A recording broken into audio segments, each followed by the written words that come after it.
안녕하세요. 0258TV 송진아 인사드립니다. 명절 잘 보내셨죠? 아휴, 또 연휴가 끝나고 확진자가 3,000명 넘어가고 경마의 악재가 너무 많아서 요즘 스트레스를 많이 받네요. 그래서 한동안 이런 영상도 많이 못 올렸는데 이제는 좀 백신 접종 완료한 사람들을 대상으로 조금은 풀어줘도 되지 않나 생각하는데 좀 답답합니다. 뭐 그래도 10월 말, 11월 초에는 위드 코로나로 가기 위해서 뭐 조금씩 풀어진다고 하니까 희망을 가져보도록 하지요. 뭐 코로나에 대한 얘기는 해도 끝이 없으니까 오늘은 이쯤 줄이고, 오늘은 요즘 굉장히 핫한 드라마죠.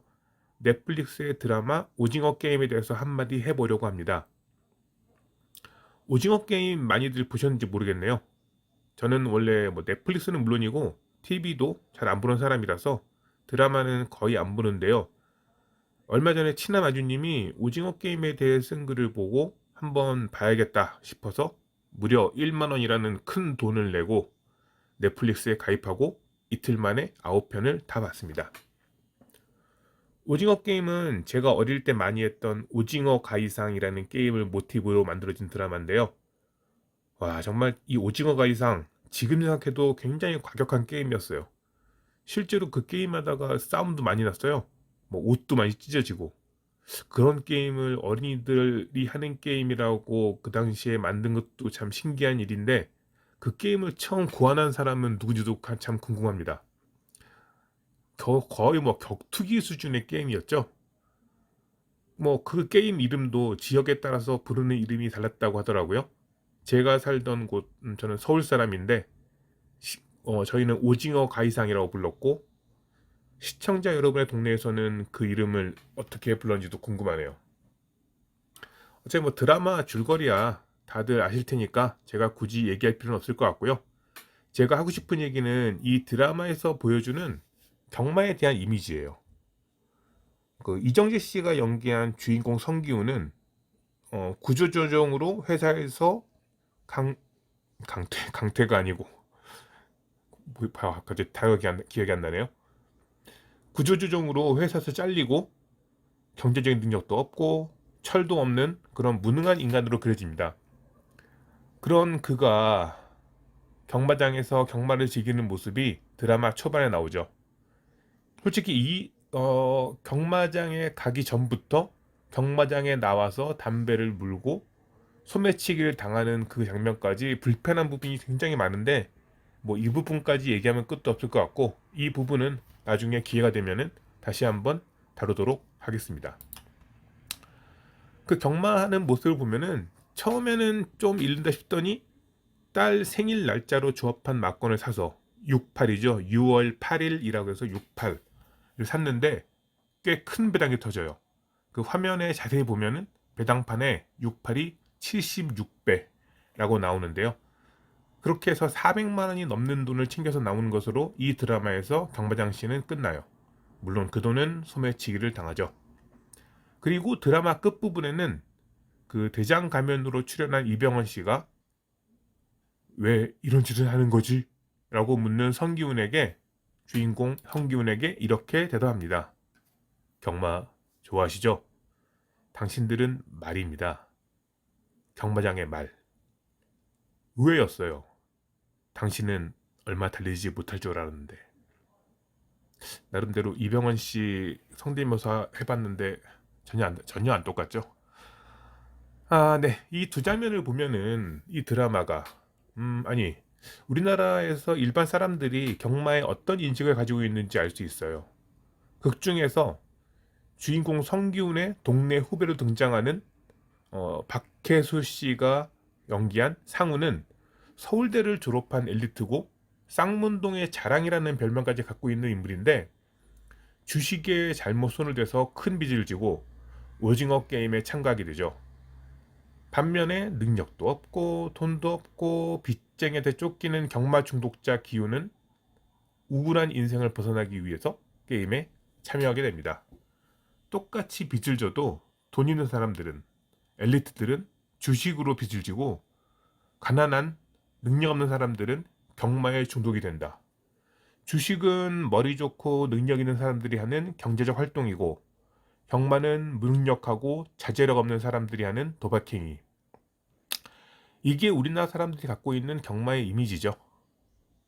그리고 경주마를 오징어 게임에서 규칙을 지키지 않아 죽어간 455명의 게임 참가자와 똑같이 쓰고 버리는 도구라고 말하고 있는 이 드라마를 보면서 불편한 마음을 지울 수가 없었어요.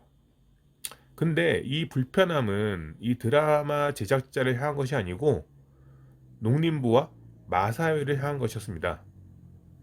국민적인 공감대를 핑계로 온라인 막건 발매를 필사적인 의지로 반대하는 농림부. 농림부에는 찍소리도 못하고 말산업 관계자 앞에서는 슈퍼갑이 되는 마사회.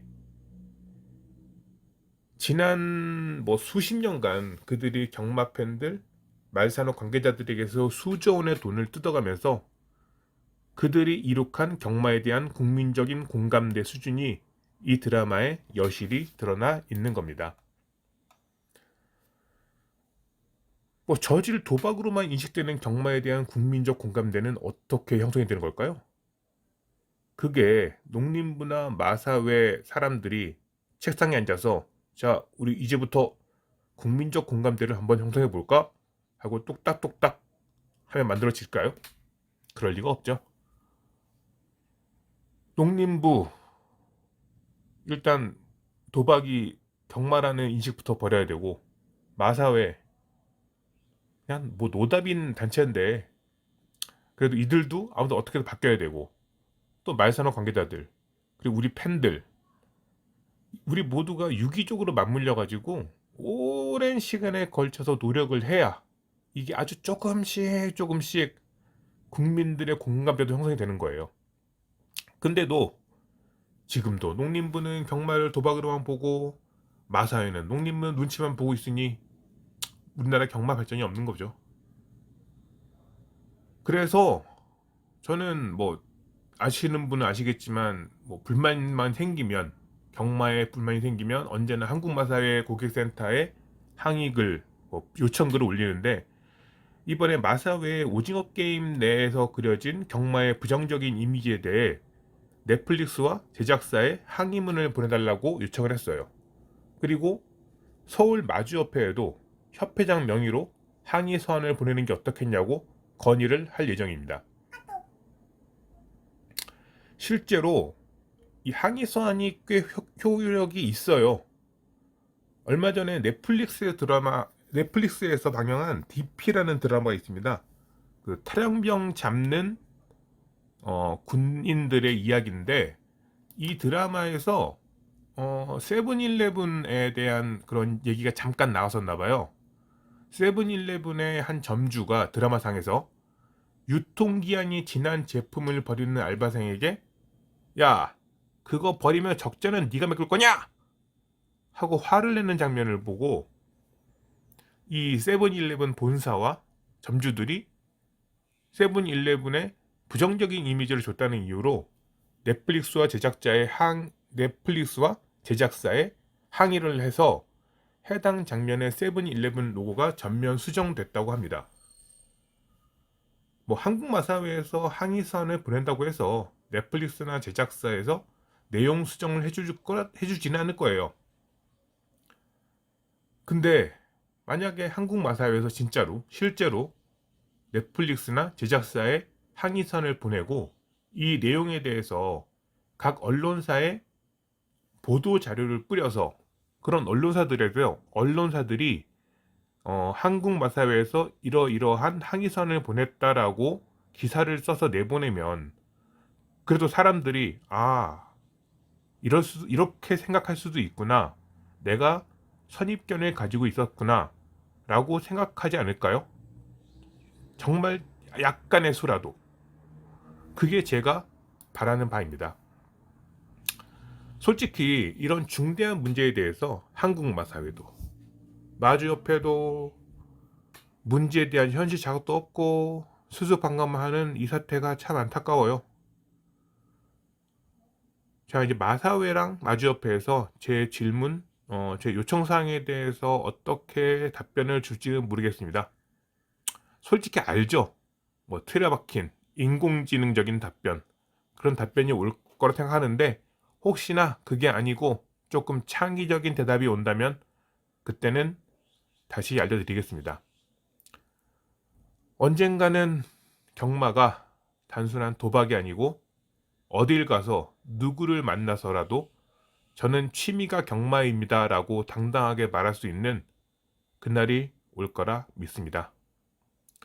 긴 방송 끝까지 시청해 주셔서 감사합니다. 구독과 좋아요 부탁드릴게요.